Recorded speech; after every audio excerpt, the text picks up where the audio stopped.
Good evening. This is Crime Classics. I am Thomas Hyland. I'm going to tell you another true crime story. Listen.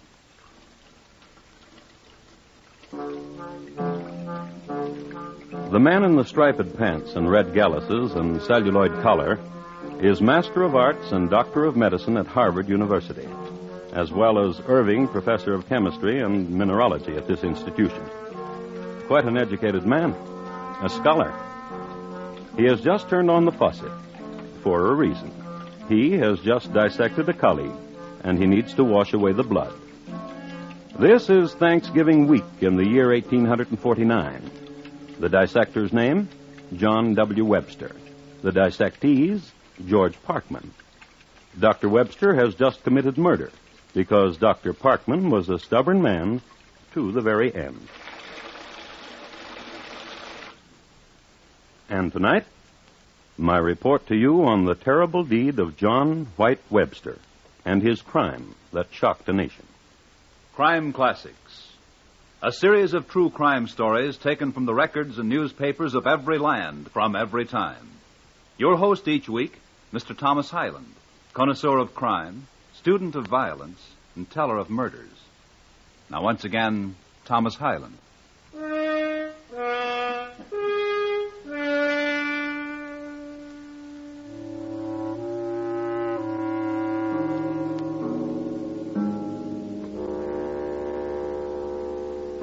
The place is the Massachusetts Medical College on Grove Street in Boston in the year 1849. The college was a three-story building, the top two floors of which were reserved as offices and studies for the faculty. Dr. Webster occupied two high-ceilinged rooms on the second floor, just below the suite occupied by Oliver Wendell Holmes. On the afternoon of November 23, Dr. Webster had a visitor. A man much taller and heavier than him, a man of scholastic bearing, a man whose spectacle ribbon touched lightly his mutton-chop whiskers. His name, Dr. George Parkman. Doctor, lecturer, creditor. A man with a purpose. I want my money. You'll get it. When? When I've got it. I must tell you something, Dr. Webster. Oh, can't you just drink your tea and enjoy the afternoon? No? Very well, then. Tell me something, Dr. Parkman. You're a dishonest man. Lovely autumn afternoon. A cheat. No surgery to do. A thief who beguiles his friends. I'm not only speaking for myself, you know. You mean you've been commissioned by my other creditors to come here and insult me? Now, Doctor, can't we just chat? Of course we can. Gentleman to gentleman. Doctor to doctor. Of course we can. Lemon, sugar. Money. And what to chat about? I know. In surgery yesterday morning, a most peculiar thing. You're an amazing man, Dr. Webster. You combine your great skill with being a great rascal. Oh, come now. I lent you $450 as mortgage on your property. And you turn around and mortgage it again. Someone else for $600. How can you do such a thing? Quite simply. I need a sum of $1,000, and my property is not worth that much. Good day, Doctor. Dr. Parkman. Yes? Are you going to the police? Yes. To disgrace me? I don't care about the results. I do. Dr. Parkman. Don't plead with me. Of course not. I've something in the kitchen I want to give you. It's about time. Quite. I should not have waited this long. Come along.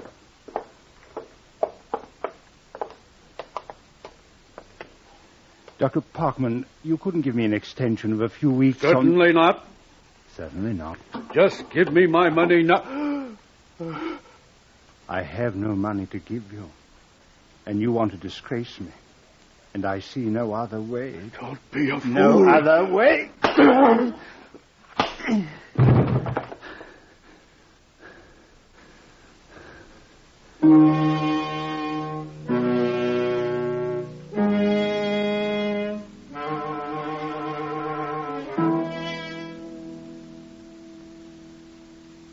And so Dr. Webster killed Dr. Parkman. And, as I have indicated, Dr. Parkman died hard. At this precise time, the murderer must have observed several moments of contemplation and reflection on what he had done, to consider it, to assess it, and, being an intelligent man, an evaluation of the mess he had gotten himself into. Such moments of intimate musings we cannot know, nor as gentlefolk should we intrude upon. So, give Dr. Webster his moments, and let us perform a superficial examination upon the man biographically. I have here a copy of the Boston Herald of the day. It gives Dr. Webster a neat spread on the front page and says, among other things, this: he was born in Boston about the year 1788. He came from a family of considerable wealth and respectability. He received a most liberal education and adopted the profession of medicine. In 1833, he visited the gay metropolis of Paris, France, and afterwards went to the Azores. In 1837, he was elected Irving Professor in the University at Cambridge, Massachusetts. When his father died, he inherited $40,000. I would just like to depart from the paper for a moment to tell you that when he inherited this money, eggs were 12 cents a dozen. $40,000 which he wasted, which he threw heedlessly away into the vortex of fashionable life. Money went, debts came, and so on. Nothing novel. Money went, debts came. So did a wife and 2 children. So, having given Dr. Webster his moments, back to him now and observe him. Instrument of death still in hand, pale, still laboring for breath. Suddenly, a murderer. Instrument of death no longer in his hand, but no less a murderer.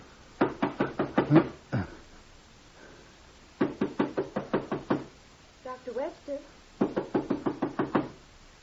Dr. Webster?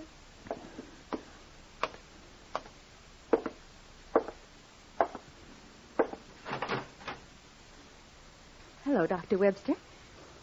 Well, I'm here. You haven't forgotten, have you? What? The tea. You said come to tea. Oh, yes, I remember. Well, aren't you going to ask me in? No. But you said come to tea, and you said you would sell me a ticket to your lectures. Oh, I'm sorry. Come in. Sit down, my dear. Oh, you were teasing. The tea things are all ready, and you've already poured. Miss Montgomery, my dear. Yes, Doctor. Drink your tea, and the tickets are $5 for 3 lectures. I know how much the tickets are. And you know what? What? You've forgotten the cream. I know where the cream is in the kitchen. Miss Montgomery? Yes, Doctor, dear? You don't want tea, do you? Not really. Then pay for your tickets and get out. Are you serious? Yes. There will be a vacant seat in the front row for your next 3 lectures. Goodbye.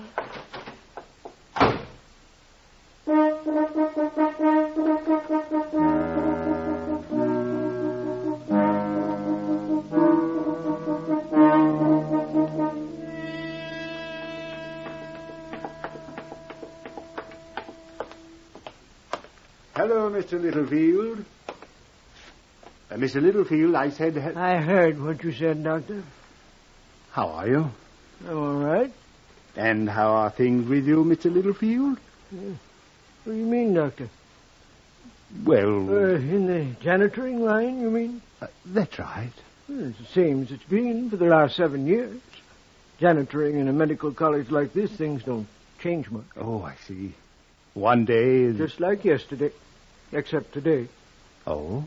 You did something strange today. How could... You came down here in the basement and talked to me today. First time in 7 years you've done more than say hello to me. Oh, I am sorry. I've been rude. Yeah, you're a doctor. So many things on your mind. I'd like for you to help me with something, Mr. Littlefield. What? Well, if you were to play a prank on someone, hide something from someone so that someone would never find what you hid, where would you hide it? You mean around here? Yes. Oh, lots of places. Just a minute, I'll look to the furnace and I'll be glad to help you. Need some coal. The furnace? What? It needs some coal. I just said that, Doctor.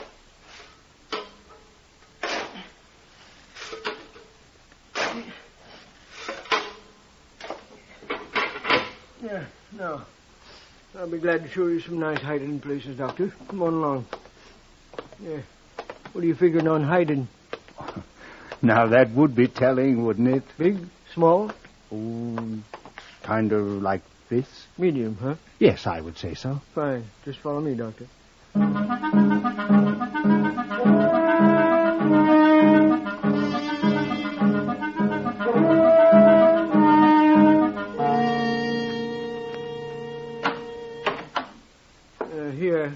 Here's where I come whenever one of you doctors tells me to store his old records. It's a large room, isn't it? Let's go inside.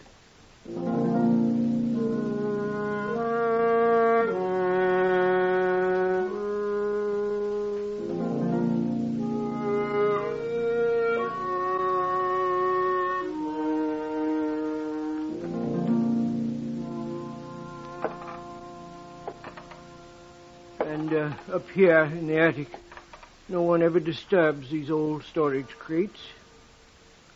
Huh? Oh, time for me to be going home, Dr. Webster. A few more places, Mr. Littlefield.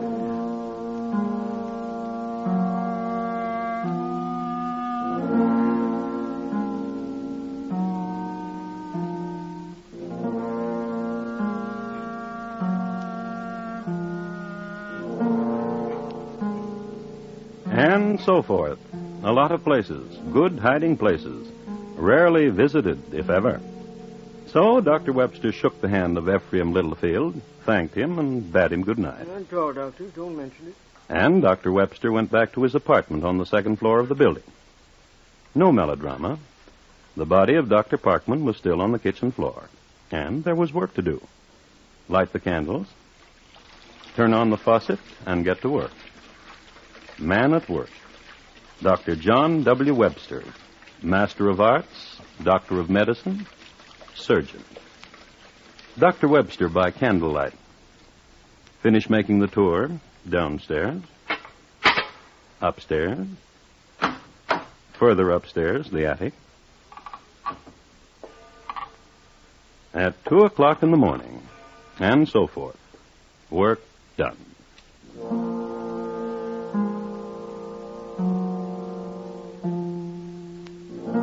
And the next morning, about 10, according to the records.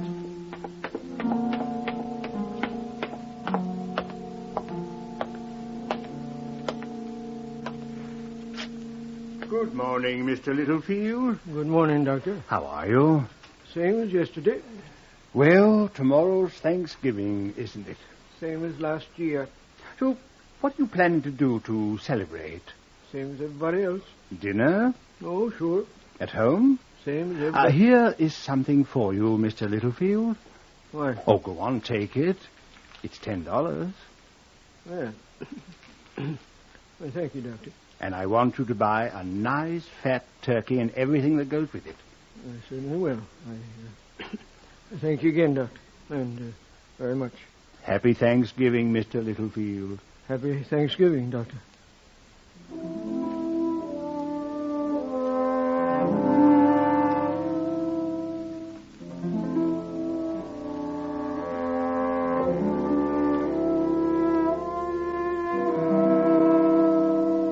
And they shook hands again and bade each other goodbye again.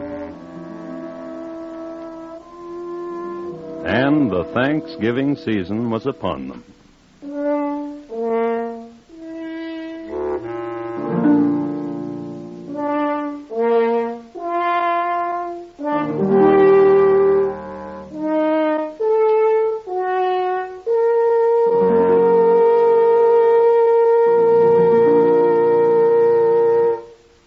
You are listening to Crime Classics and your host, Thomas Hyland.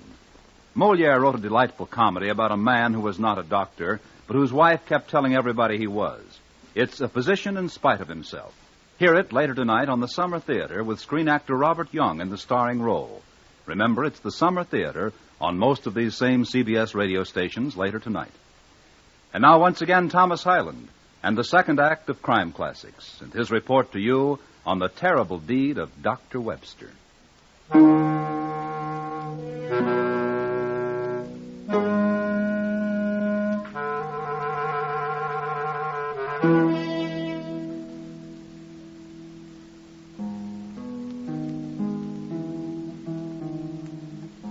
Let's talk about Boston for a moment, a city of genteel culture and tradition. And in 1849, the bookstores were advertising a cultural tome entitled The Runaway Wife, A Tale of Intrigue and Passion. And during the Thanksgiving week, Boston was enjoying the festival that it had practically invented. Here and there in Boston, a man named Dr. George Parkman was missed. But to take his place in the minds of men was celery, turkey, oysters, pumpkin pie, and quince. I would like to add parenthetically that Dr. Parkman was dead, and the only person who was sure of this fact was Dr. Webster, his killer. The same Dr. Webster who at this moment, cold steel in hand, carves surgically from the turkey's sternum and passes them the second helping of white meat to Mrs. Webster. Now you may pass your mother the celery, Mary Ann. Martha? Yes, dear. The oyster stuffing is succulent. Oh, thank you, dear. You and I and the children, we have much to be thankful for. You're a kind husband, that's why. You provide. Pass the squash. Mary Ann, pass your father the squash. I'll get it.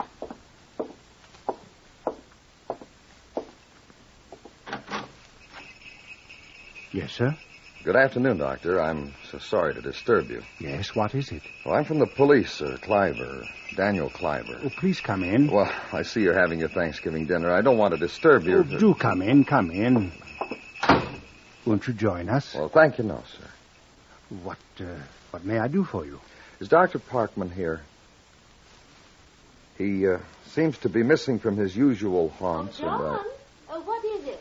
Dr. Parkman is missing from his usual haunts. And I thought you might give us some information as to his whereabouts. Me? Well, 2 days ago, he was seen going into your study at the college. 2 days ago. 2 days ago, that would be Tuesday. No. Oh, yes. Tuesday he visited with me and we had tea. Stayed for perhaps an hour and then left. You're sure of that, Doctor? Well, sir, in situations where it is important to be certain, physicians such as I can be counted on to respond with accuracy. Well, Tuesday, Mr. Cliver. Since that time, I have not seen Dr. Parkman. Will you have some sherry? Thank you, sir. No, I'm sorry I disturbed you, sir.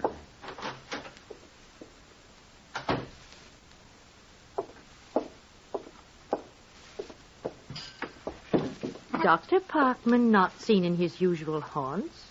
I wonder where he can be. I can't imagine. Mary Ann, pass the yams.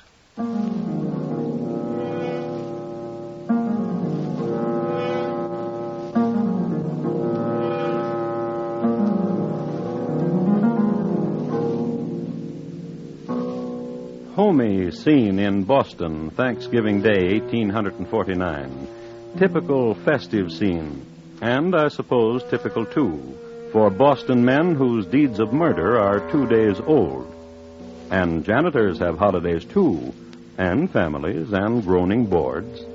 Mr. Littlefield, for example, in his small brick house in Cambridge, near the college. Care for more dark meat, Mrs. Littlefield? No, don't mind if I do. Yeah, there you are. Juiciest bird we've ever had to table. Juiciest. What did you say, Mrs. Littlefield? Juiciest. You know, Mrs. Littlefield, it still worries me. About the turkey? The sudden generosity of Dr. Webster. It bothers me. Why he should have given me the money for this dinner. Eat, Ephraim. Thinking is a bad sauce for a tasty dish. Still, a man who hasn't spoken a civil word to me in 7 years, to give me a gift, and to ask me of hiding places. Eat, Ephraim.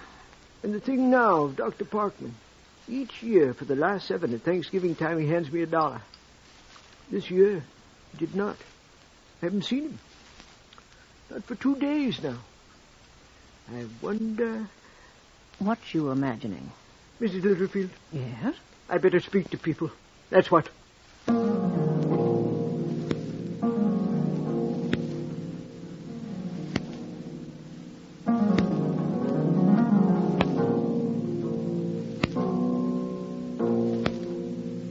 That's right, Dr. Jackson. Me and my wife were talking it over. And I'm happy you came to me, Mr. Littlefield. Kind of putting one and one together we were. Over Dr. Webster's turkey, so to speak, if you know what I mean. I know very well what you mean. Dr. Webster's asking about those hiding places. And Dr. Parkman's disappearance. Both happening at the same time. One and one together, I say. What do you think, Doctor? Time for action, Mr. Littlefield. Let's call on Dr. Bigelow, and the 3 of us will seek an answer.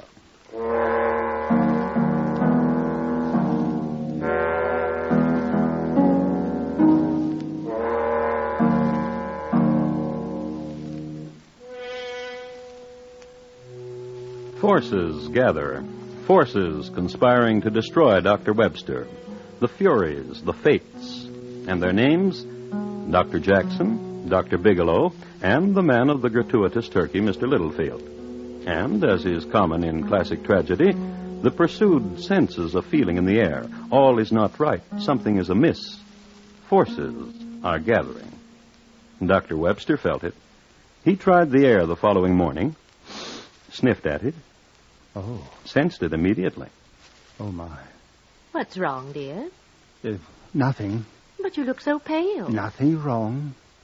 A kiss, dear. I'm going to work. Oh, something's wrong. I'm sure of it.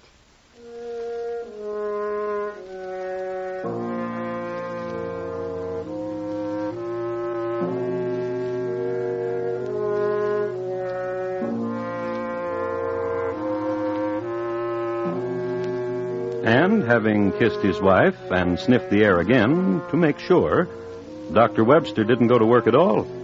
Instead, he called a hansom, gave the driver an address, and was driven to a more or less fashionable part of town. Gave the driver his fare, received a wink in return, and knocked on a door.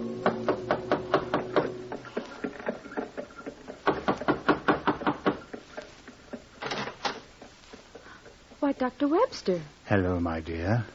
I'm honored. Please come in. I really didn't mean it, you know. Mean what? About not coming to your lectures. I wouldn't miss them for the world.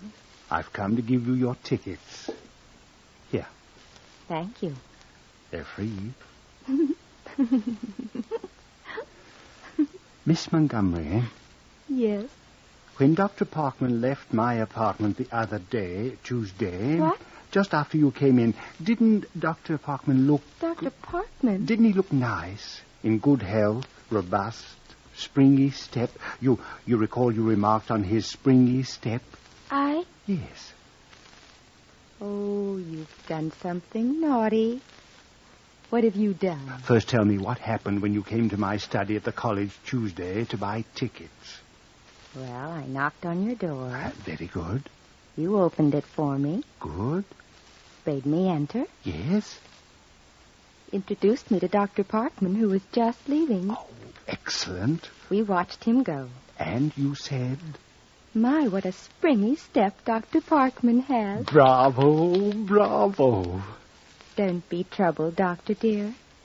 I'm your friend. Your very good friend.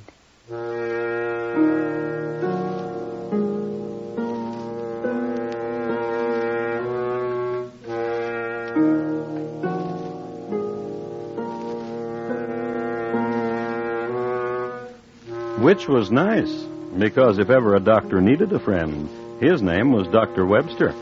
Because let's not forget the Furies, the Fates, the 2 physicians and the curious janitor, who have gathered and discussed a certain hypothesis and came to an agreement. Let's take a walk around the building. And they did.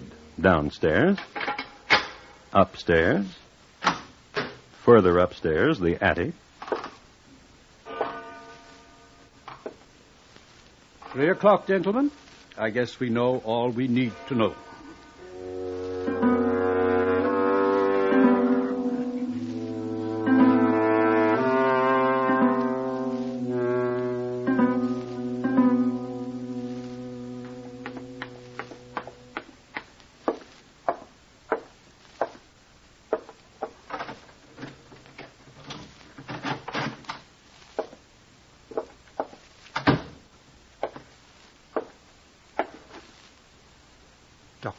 Dr. Jackson, and... Forgive this intrusion upon your study, Dr. Webster. We've been waiting for you. I have the keys. I let these gentlemen in. I didn't give you permission to do that, Mr. Littlefield. You know Dr. Bigelow, of course, Doctor. And I've heard you've met Mr. Cliver of the Boston Police. Gentlemen. Will you take over, Mr. Cliver? Thank you, Dr. Jackson. Dr. Webster. Yes, sir? We found Dr. Parkman, or rather, these gentlemen did, and they called me. They showed me where Dr. Parkman was. I see. How is he? Come now. The last time I saw Dr. Parkman, he was the picture of health, a man with a springy step. You are under arrest, Dr. Webster.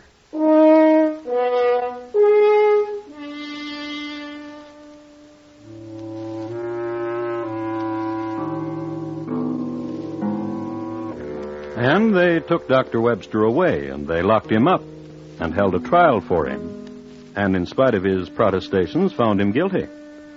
I must tell you, too, that Miss Montgomery, shy girl that she must have been, completely disappeared in the face of adversity.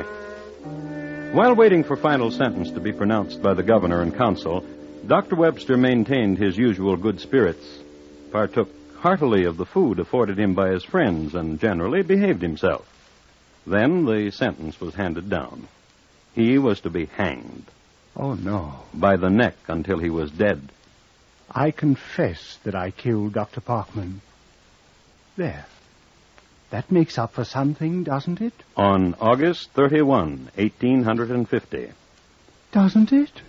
And that's when he was hanged. For a deed of blood, for a murder most foul.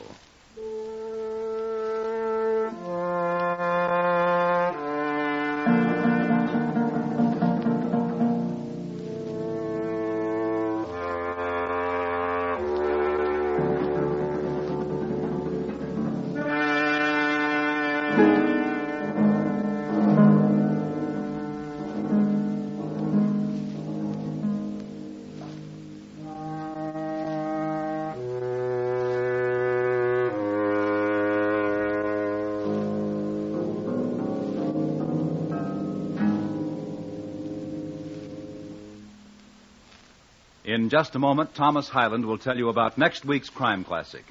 Dr. Webster, tonight's crime classic, was adapted from the original court reports and newspaper accounts by Morton Fine and David Friedkin. The music was composed and conducted by Bernard Herrmann, and the program was produced and directed by Elliott Lewis. Thomas Hyland is portrayed on radio by Lou Merrill. In tonight's story, Jay Novello is heard as Dr. Webster. Featured in the cast were Paula Winslow, Martha Wentworth, Jean Howell, Herb Butterfield, Junius Matthews, and Larry Thor. Bob Lamont speaking. And here again is Thomas Hyland.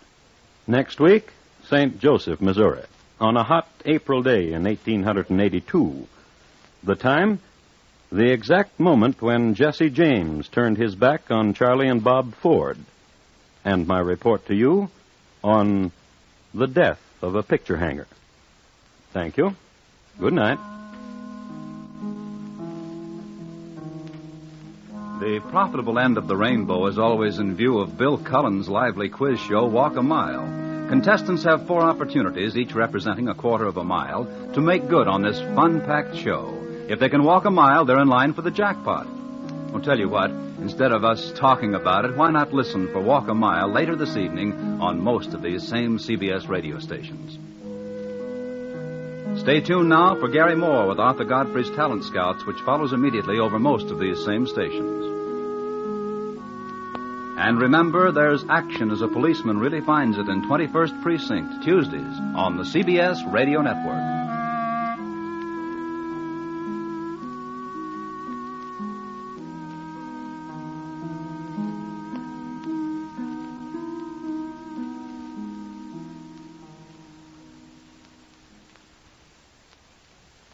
Good evening.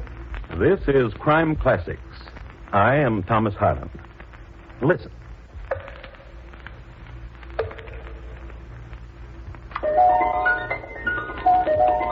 The man in nondescript uniform dropping stones into that well is a mercenary soldier, more recently a deserter.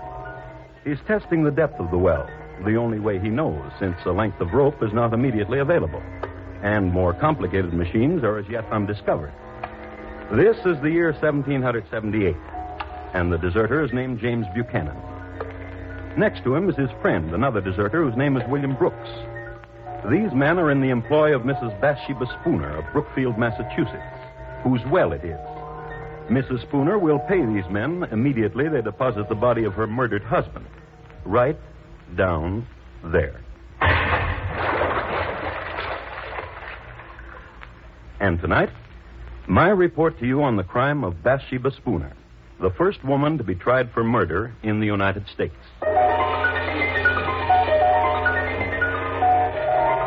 Crime Classics, a new series of true crime stories taken from the records and newspapers of every land, from every time.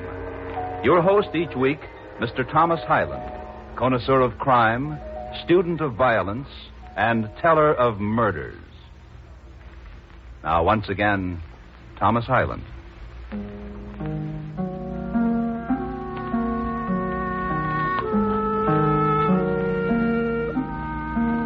The place is Brookfield, Massachusetts, the year 1778. Scene, the home of Joshua and Bathsheba Spooner, a large and respectable dwelling, 2 stories in height, situated on the north side of the road from Brookfield to Worcester. In the front of it, and nearly opposite on the south side of the road, are stately elms and a well. And in the living room, there's this. What manner of woman are you, Bathsheba? There's no content in you and no happiness. And what happiness have you given me? A life that dies quickly, cooking and sewing, and from you, drunken sleep. And you've not answered me. You would like to see me dead, would you not? Listen to me, Joshua. When you returned this morning from Worcester, my heart sank in me. I'd hoped you wouldn't come back. That I would have an accident. That in some way I would be killed. Yes. That you would be free then. Yes. To walk the town, newly widowed with a wandering eye. Yes. And you listen, Shrew. I am your husband, and I'm your lover, and that's the way things are. Old man! Old man!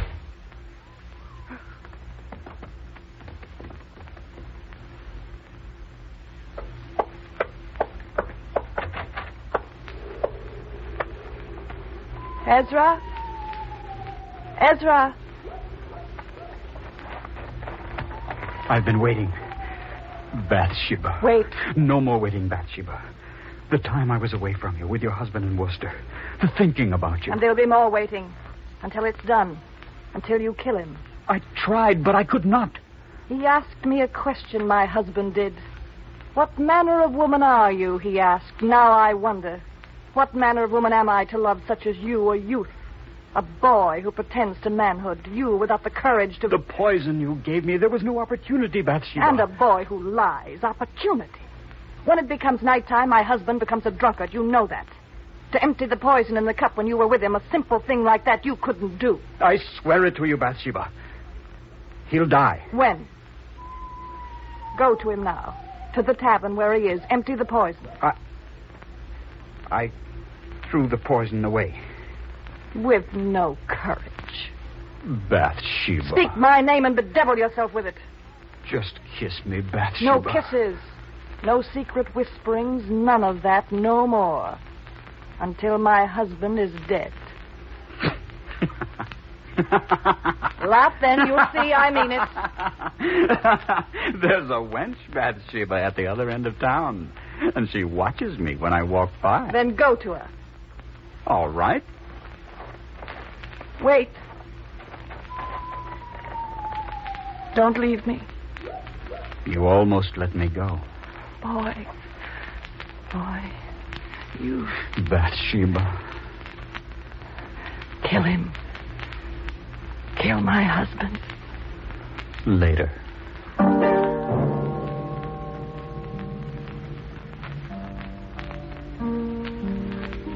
And that was Bathsheba Spooner. You've come to know her pretty well. You've seen her hating. You've seen her loving. There's more you should know. She was the sixth child of an illustrious man, General Ruggles. The general was a man of great wealth and lived in a style of unusual luxury for that day. He kept 30 horses and had a park of 20 acres for deer and a pack of hounds for the amusement of numerous visitors. He was a man intensely loyal to the British Crown and never hid his loyalties. And so, at the outbreak of the Revolutionary War, he was forced to give up his estate and to leave the country. His married life was also pretty bad, and he and his wife did not set a good example to his children in their conjugal relations. Bathsheba sprang from that kind of a household. Her loyalist background in time of war, and the very fact of the name she had, Bathsheba, were sufficient cause for the town in which she lived to view her with alarm. But keep this in mind. Bathsheba Spooner is going to murder her husband. How? Well, let's see how time and motive and circumstance conspire to get a man violently dead. The man, Joshua Spooner.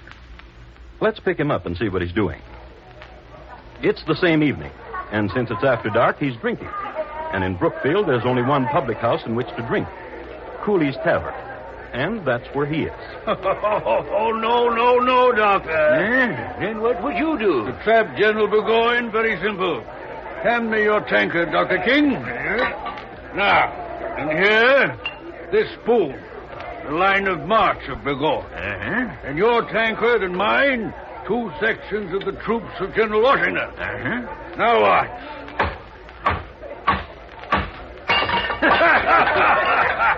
And that's how we take care of General Burgoyne. Yeah. Barkeep, more ale.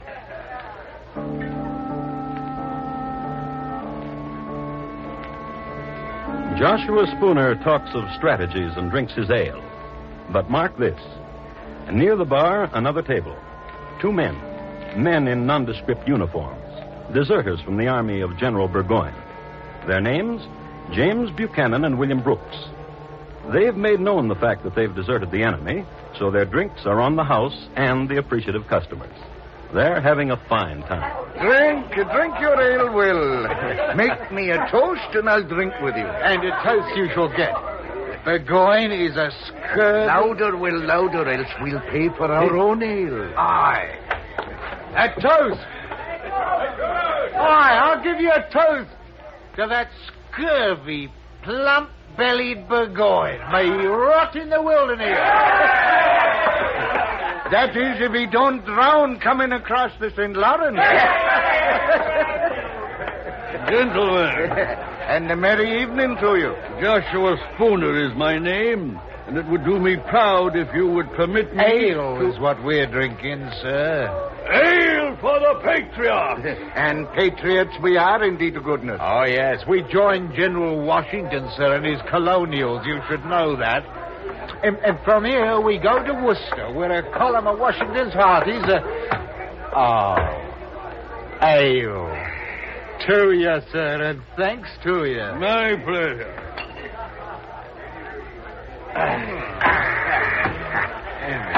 Willie, your tankard is dry, and so is mine. If you will permit me, gentlemen, it would be my pleasure. My pleasure indeed.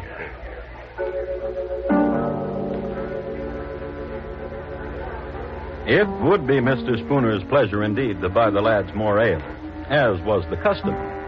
True, it was 1778, but the etiquette was the same. Nothing too good for our boys. And the deserters in Cooley's bar were off to join our boys.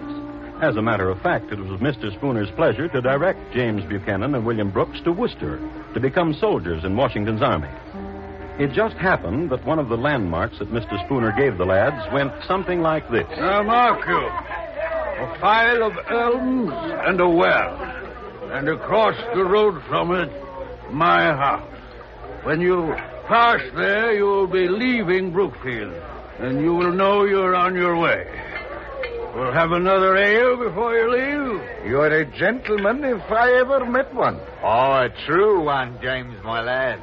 A real gent.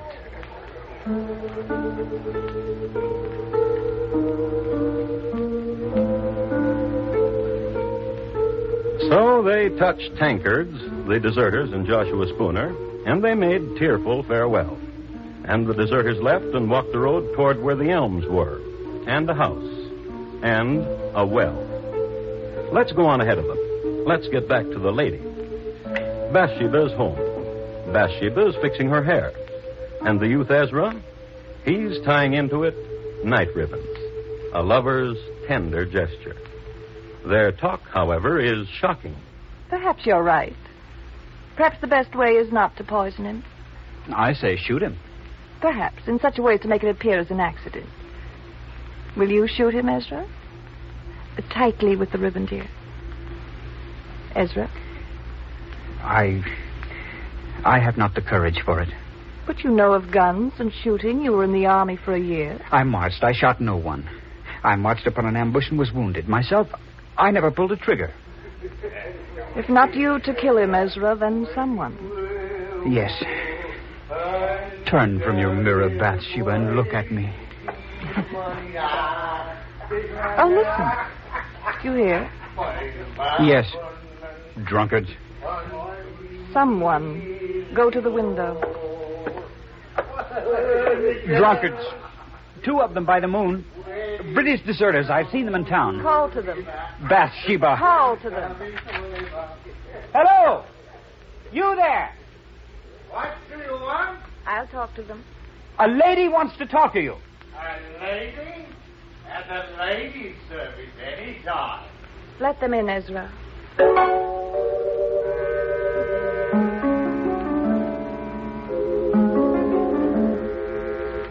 The Bathsheba Spooner who greeted the deserters must have been quite a sight.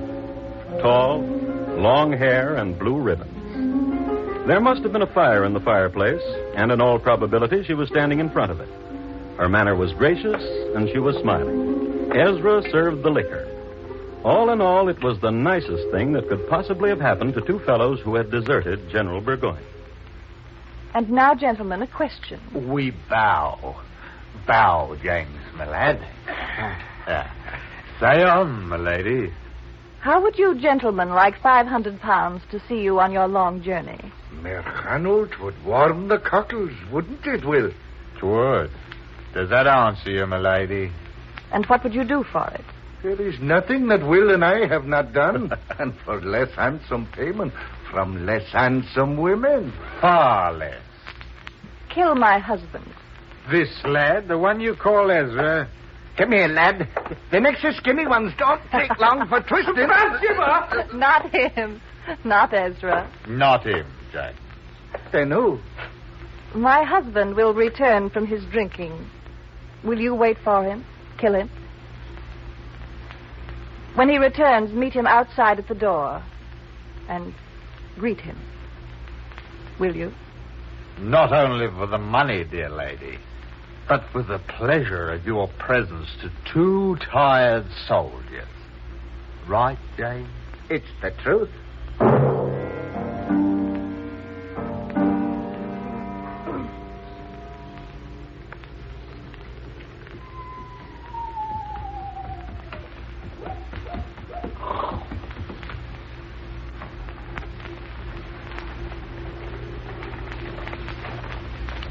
You be the master of this house. Huh? Yeah. And you are the 2... That we be.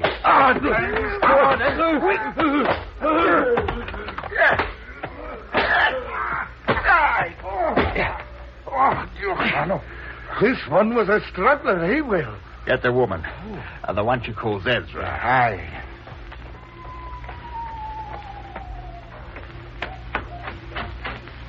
Mrs. Spooner, come see, it is done.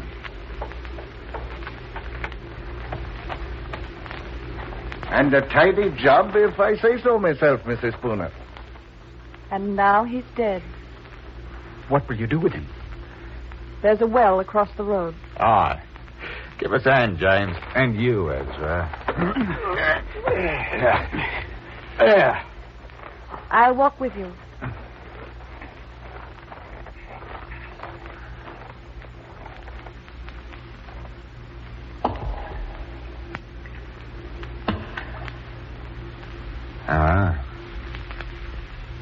It's a deep well. Poor little man.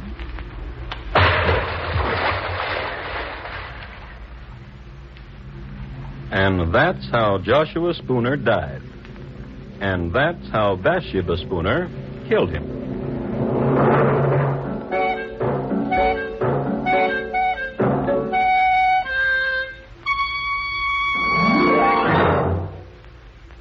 You are listening to Crime Classics and your host, Thomas Hyland. Later this evening, the Lux Summer Theater stars Fred McMurray in a full-hour adaptation of the romantic mystery comedy The Lady and the Tumblers, an odd triangle composed of a beautiful girl, a suitcase full of explosive letters, and a murdered man will make The Lady and the Tumblers' most unusual dramatic fare. Listen to it on most of these same stations later this evening when CBS Radio presents the Lux Summer Theater. And now, once again, Thomas Hyland and the second act of Crime Classics and his report to you on the crime of Bathsheba Spooner.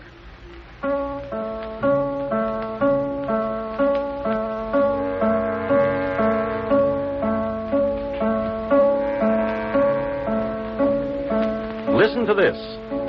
It's awful and dread, this tale that I tell. Joshua Spooner lies dead in a well in Brookfield town in 78 from 6 stout whacks across the pate. Small poem by an anonymous contributor to the Worcester Spy, the local newspaper of the day. A change of scene now.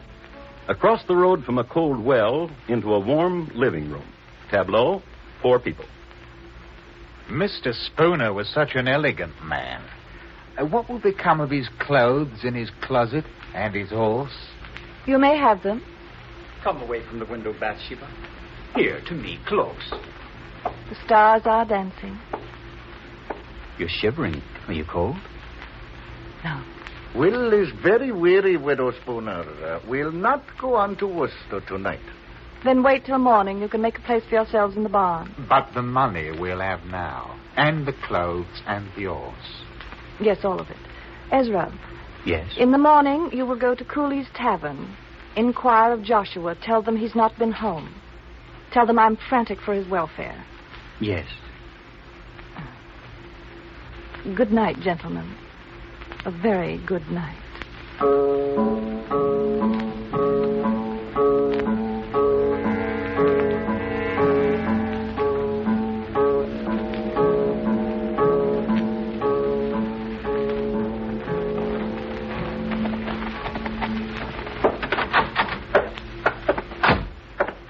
Mr. Cooley. Aye? Hot grog on a nippy morning, Mr. Ross? I've been sent to inquire of Joshua Spooner. Who sent you? The wife of him, Bathsheba. Did she now? And why? Last night he did not return home, and Mrs. Spooner is frantic for his welfare. Not home? Well, he's not here. Last night he sat right there, my lad, and discussed military strategies with the doctor. Then, to the best of my knowledge, he went home. Dr. King. Doctor, wake up. Please, Doctor, wake up. It's important. What is it? What? Where is Joshua Spooner? Where is he? Mr. Cooley says he sat with you last night. As he did, and left me. He's not home. What? Mrs. Spooner sent me to fetch him. She's troubled that he's not returned. But where else could he have gone if not to his wife? We must find him, Doctor. Yes, by all means.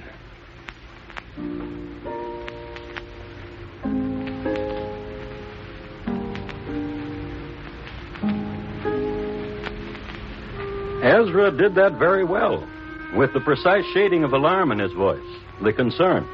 A man on an errand for a troubled lady. Everybody was impressed. Mr. Cooley closed his bar. Dr. King appealed to the neighborliness of the other customers, and everybody went looking for Joshua Spooner. Immediately, they called on Mrs. Spooner, whom they found in the greatest apparent distress. Upon an examination of the premises, in the neighborhood of the doorstep, they observed the tracks of several persons on the snow. And on further search, they found Mr. Spooner. You know where. In the well. So far, only horror and suspicions. But now, let's pick up Willie and James. They haven't left Brookfield. Stupid of them, isn't it? But then you've got to examine it from their point of view. Why become soldiers in Washington's army, especially in the winter, and suffer the privations of the military, when they could be warm and rich as a civilian?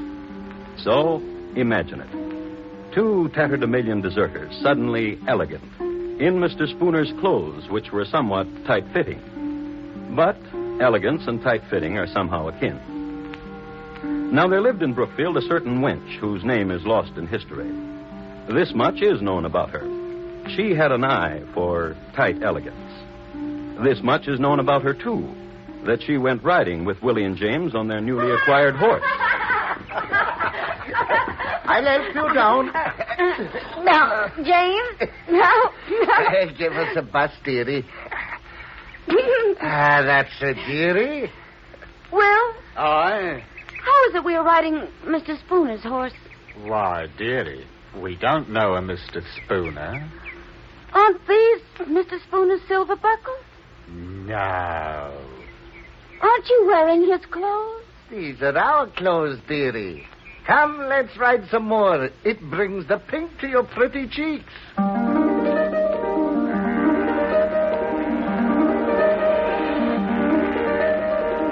But the cat was out of the bag. The girl told her mother, and her mother her father. And it so happened that her father was at that moment on his way to look for the murderers of Joshua Spooner. So the father told some neighbors, and they located James and Willie. Brought them all together. The 2 deserters, Ezra and Bathsheba. And this is what happened.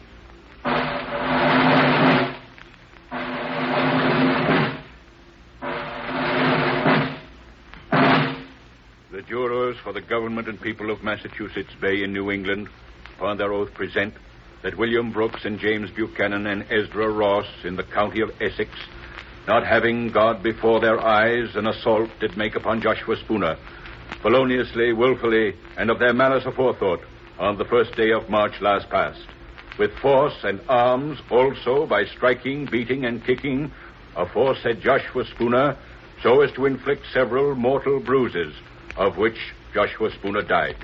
And that Bathsheba Spooner, widow and late wife of Joshua Spooner, being seduced by the instigation of the devil, did incite, move, abet, counsel, and procure the murder of aforesaid Joshua Spooner. How do you plead? Not guilty. Not guilty? Not guilty. What statement have you, Bathsheba Spooner? I am the wife of the deceased. If what you accuse me of be true, what end could the death of my husband serve? Were there any reasons, persuading, hopes, inviting, or advantages arising from the death of my husband? By depriving myself of husband, I would subject myself to the burdens of a widow. If I hated my husband, as such has been said, could I not have separated from him, gone to my father or to my brothers? What foolishness is this to say I've loved Ezra Ross, when one of my station might have any gallant I please? Gentlemen, if I be guilty, I was not of sound mind.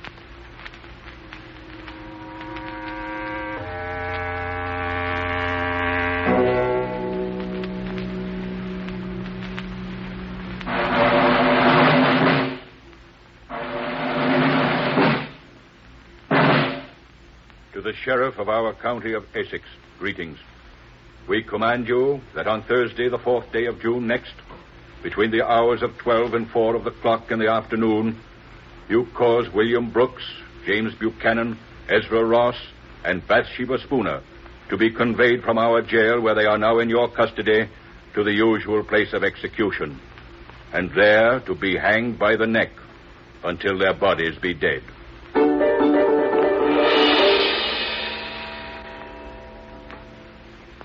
The motive, the crime, and the sentence. Justice was simple. And quickly, too quickly for the 4 prisoners, the 4th day of June.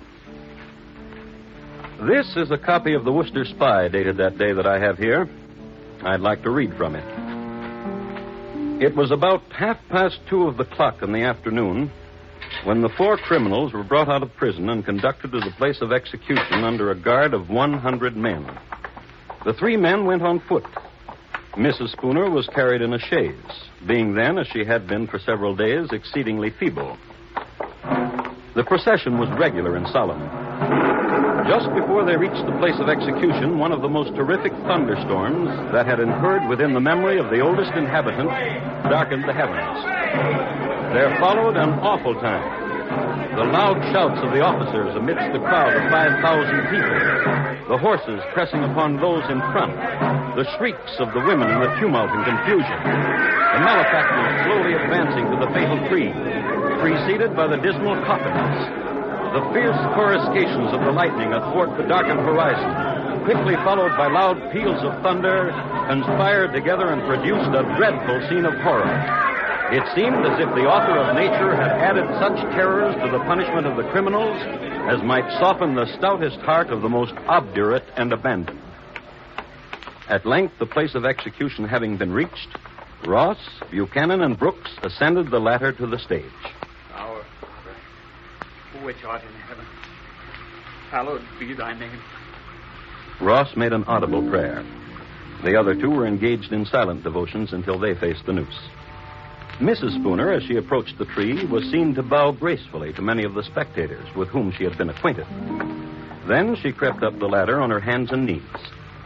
When the eyes of the malefactors were covered and all was ready, Mrs. Spooner took the sheriff by the hand. And for the first time, Bathsheba Spooner accepted the verdict of justice. My dear sir, I am ready. In a little time, I expect to be in bliss. And but a few years must elapse when I hope I shall see you and my other friends again.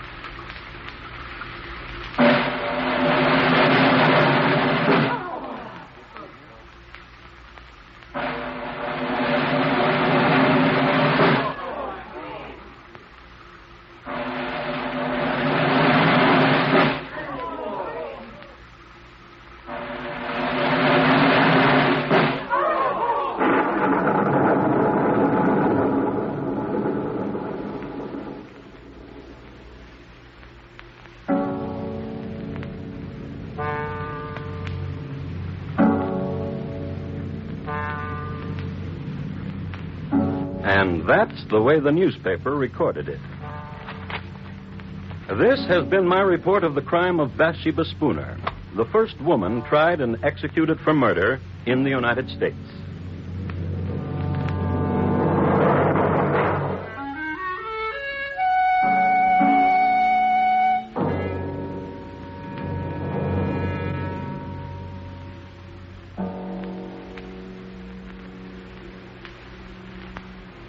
In just a moment, Thomas Hyland will tell you about next week's Crime Classic. The National Blood Program has been made part of the Department of Defense. That's how vital a continuing growing stockpile is against emergencies of war or peace. In the warm weather months, donations fall off. In the first week of June alone, donations drop 20%. This must be offset immediately. Before you go away, please phone the Red Cross for an appointment to give a pint of blood. You will enjoy your vacation more for having done it. And here again is Thomas Hyland. Next week, we'll be with you at the same time, although geography and year will change. The place? Pimlico, England. The year, 1879. My report? On the shockingly peaceful passing of Thomas Edwin Bartlett, greengrocer. Thank you. Good night.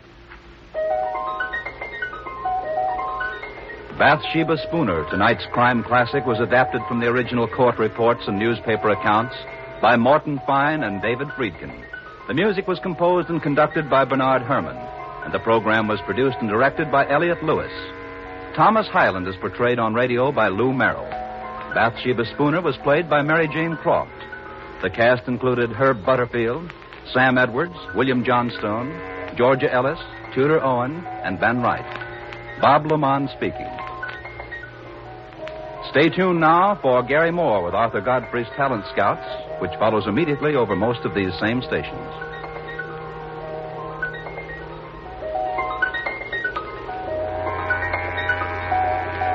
And remember, for mystery mixed with merriment, join Mr. and Mrs. North Tuesday evenings on the CBS Radio Network.